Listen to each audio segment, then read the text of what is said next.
Hello again, ladies and gentlemen. Saka here with another episode of American Truck Simulator Arizona DLC. We are in Yuma, Arizona, and we are on our way to pick up some frozen food, I believe, and we are heading to Grand Canyon Village, which is heading up north. A lot of stuff to talk about this episode. You may be wondering, if you are up to speed with my American truck videos, why we aren't at Sierra Nevada at Coastline Mining picking up a job there, and that would be a valid question to ask. However, Fraps decided that it did not want to record any of that episode, so I did the whole thing, the whole bit, commentary, talking about what's been going on the last couple weeks on the channel and whatnot. Come to find out that Fraps wasn't even recording any of it, so we're picking up where that left off after a difficult parking space here in Yuma. We'll take a look at Yuma, Nevada here. Looks pretty cool, got a building under construction there. And then we'll make our way to the Grand Canyon Village. And it looks like we need to sleep and fuel up, which could be very terrible planning on my part. We'll see when it needs to be there and if a sleep is factored in. If it is, then all the better for us. Alright, I believe it's here at Plaster and Sons. Interesting place to be picking up frozen goods. No, that's an excavator. That is not where we were going. Maybe it was at the Walbert. Oh, this trip is already turning out great, grand, and wonderful. Oh, it's at Walbert. That's where it is. Alright, my mistake. No worries, though. We got to see a little bit more of the city. Oh, is that a truck with a beacon? How cool is that? Oh, that's a fire truck? No, that's a truck with a beacon. It's that tanker, I believe. Pretty cool. Sweet. So here at Walmart, that makes better. Packaged food, 25,000 pounds, needs to be there. Friday at 2 in the morning. Yeah, it factored in a sleep. We basically have 24 hours to get it there. So that is what we shall do. It's this Swift trailer down here at the end of the loading dock. I have advanced trailer hitching on, which means we need to back this thing up as straight as we possibly can, like so. And just get it hooked into that fifth wheel. Like that. And then rotate the landing gear. We are up and ready to rock and roll. Luckily, it's a much shorter trailer than one of those boys, so we shouldn't have any trouble maneuvering this guy around. We'll be making a left turn out of here. Looks like we're clear as far as that's concerned. We're blocking a little bit of traffic, but no worries. Following the U-Haul all the way through. 25-mile-an-hour zone through Yuma, though. Going down to one lane. One thing that I was commenting on about Yuma on the way in here was how difficult it actually was to get in. Like, we drove by Yuma in order to take the exit to get into Yuma, if that makes any sense. So it's definitely one of those things that the city is not easily accessible. I guess while we're here we can fill up. I don't want to end up like a horse's patoot and end up dry. So we'll pop a U-turn on in here and hit up the fill-up station. I'm sure we hit something, but no worse for the wear. How many gallons is this beast going to hold for us? There's 50 gallons, 80 gallons, 100 gallons, 140 gallons, 286 bucks. $2 a gallon certainly isn't bad.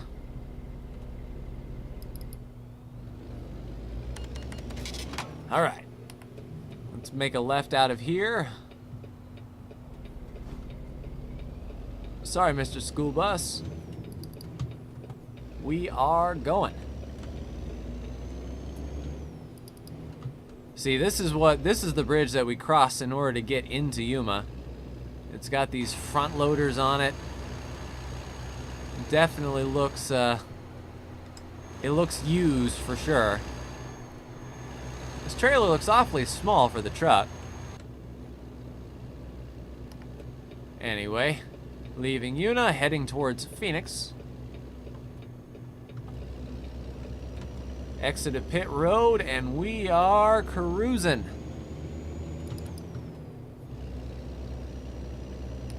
There's top gear. And it's 55 around this corner for some odd reason. And then once we get around this corner across this bridge, it goes back up to 75. We're kind of going uphill, so we're not picking up that much speed, but coming back from the other way, I just held like 75 all the way through. Probably not a good idea. But there we go, we entered Arizona again. Because that's technically California. Now I see what's going on there. Set the cruise for 75. And hopefully it'll be 75 most of the way. Oh, we're passing that truck with a beacon on it that we saw in town. That's cool that it remembered where that truck was going. Usually games like this and like Grand Theft Auto and whatnot, as soon as a vehicle gets out of range, it dumps it from memory and just respawns a vehicle in its place. But not that guy. What's your problem, bro? Sweet. So because this isn't an urgent delivery, we have a day to get it across the state. And my driver is probably going to start yawning here in a minute. Just slingshot on around. There's another one. These trucks are all about the beacons today. Come on, car, get out of the way.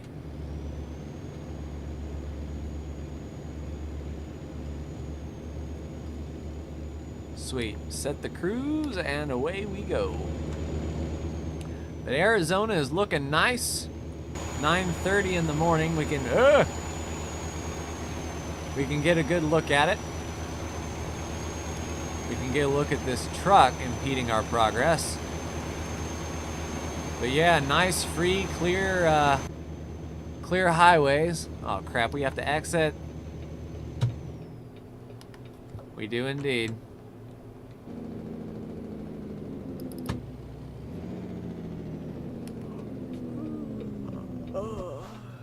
There's the yawn. And where in the world are we going? I was going to say it's still 75. Now it's 65. But definitely close to Bob's Road. Aha! A rest stop. We'll go ahead and rest for a bit.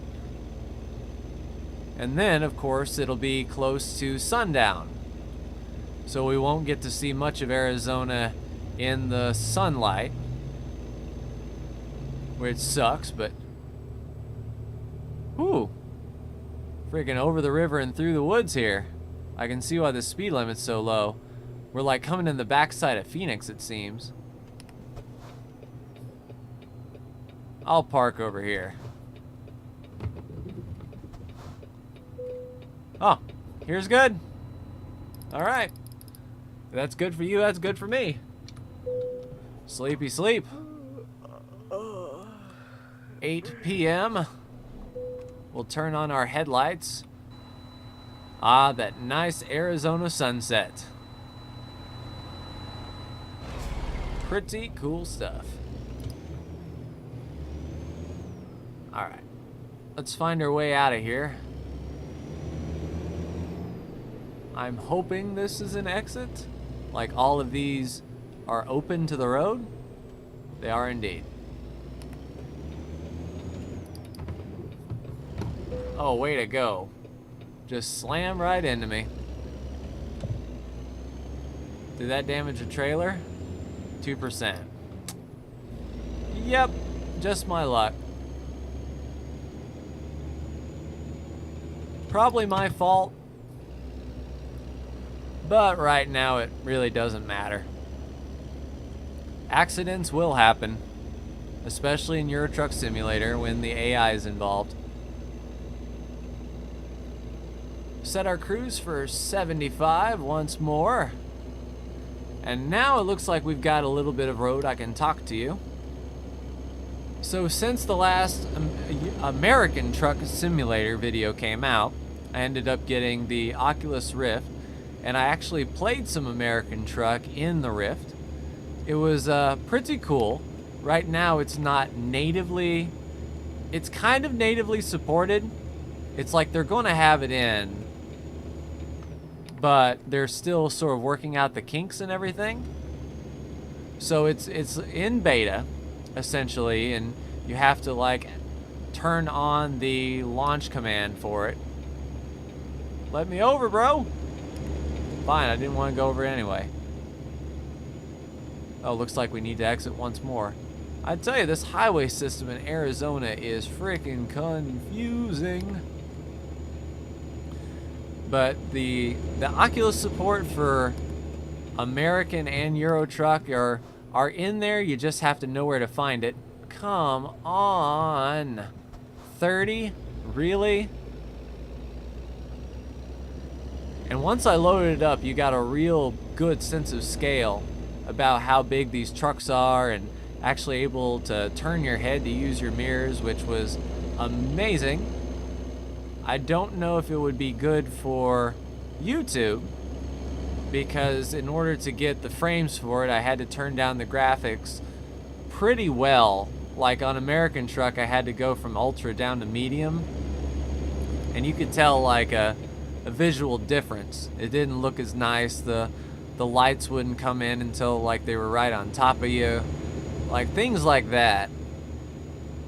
That sort of distracted from the experience, you know, from what you're used to with a flat panel monitor. It's like you sort of notice these things. Can we turn on the brights? Yes, we can. So I played around with Euro Truck a bit. Euro Truck and American Truck as well with the Oculus.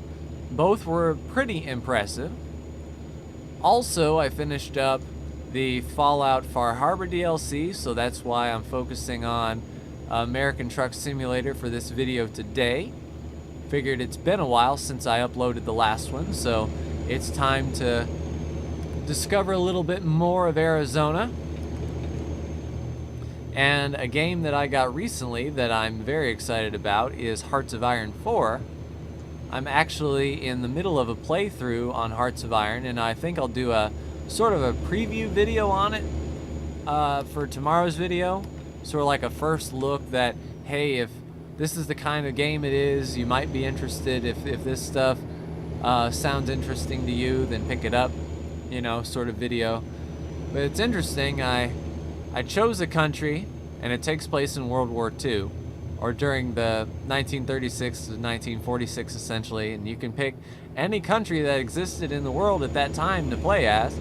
So I decided to be cheeky, and I chose Iraq, and sure enough, they didn't have as many as, you know, the stuff that the Germans and the Russians and the Americans have, but it's an interesting playthrough to build them up, and to you know, not be necessarily one of the major players, but, you know, befriend one of the major players and do your damage working for them. Kind of cool stuff.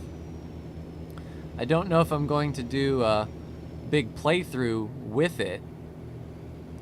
I might do a few episodes and see how it goes. That's the thing with YouTube, is you don't know, you know, what games people would want to sit down and watch, and people watch all different types of games, for sure. I mean, there are people who watch American Truck Sim, and then other people wouldn't touch this with a 10-foot pole. It all depends on the audience and letting the audience find you and everything. And the question would be, if I sunk all this time into Hearts of Iron, would anyone even watch? Would the right audience find me, essentially? Just as, you know, is the right audience finding Euro or American Truck?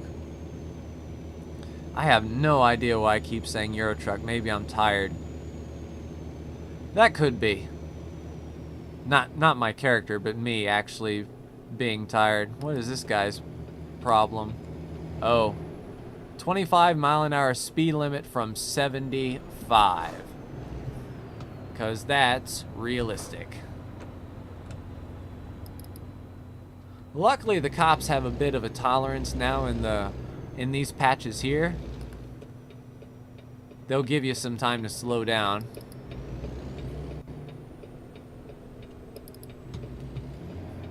And we are going to be clear. A left into Flagstaff here. We're not at our destination yet, but it seems to be taking us through Flagstaff to get there. And that's probably on me for not checking the GPS to see if it was, you know, steering us down an appropriate route, or if it was just being cheeky and sending us the shortest route, but not the most efficient. But it's too late to correct it now. So we'll just keep on rolling with it. An hour and 51 minutes away, I mean, you would think would be fairly close.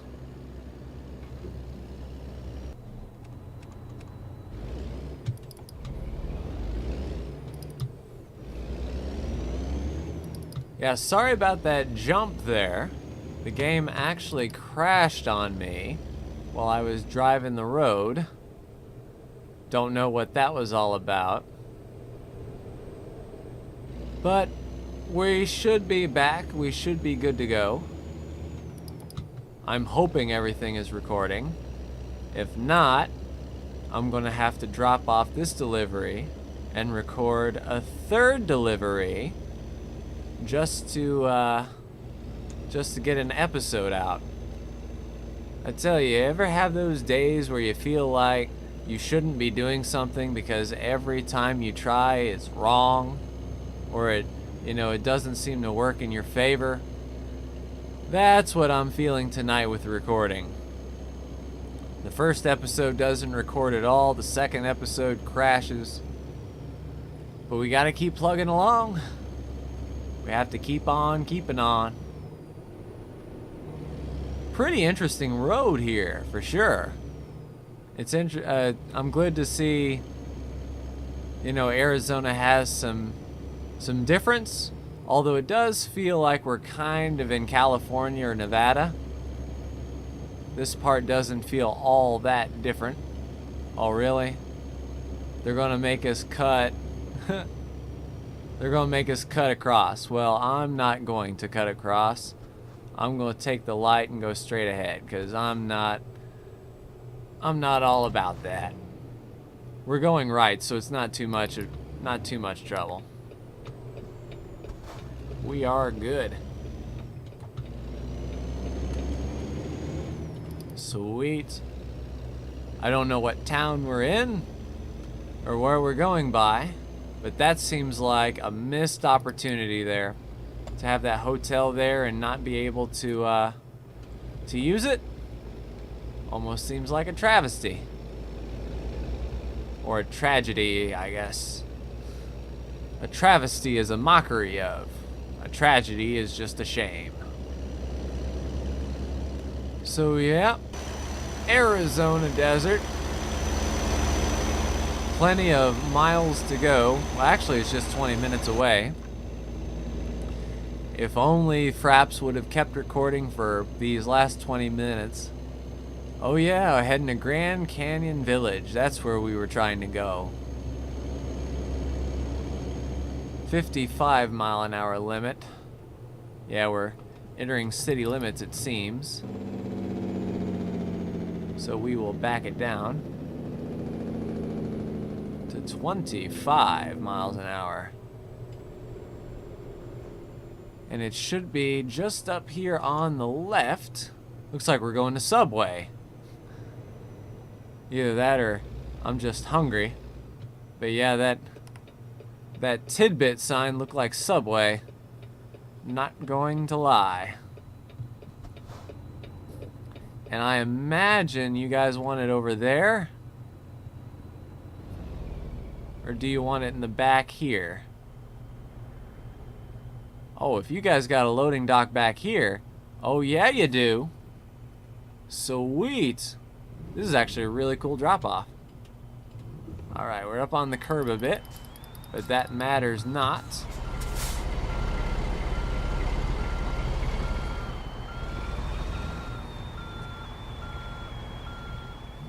Oh geez, this thing pivoted real quick. I don't know if it's just me. Am I that far out of practice, or did something change in like the handling for an update? Because that trailer never used to like snap around that quick before. I'm gonna have to be more careful. Yeah, just like that. It just whip and nay-nay and all that stuff that it does. Well, we're gonna get it. We're not exactly... Why does it keep wandering over there? This just feels wrong. Like, the handling feels wrong. As a whole, the game feels completely different. And there was a 500 megabyte update today. I don't know exactly what it did, if handling was an issue or not. But it certainly does not feel like the old American truck.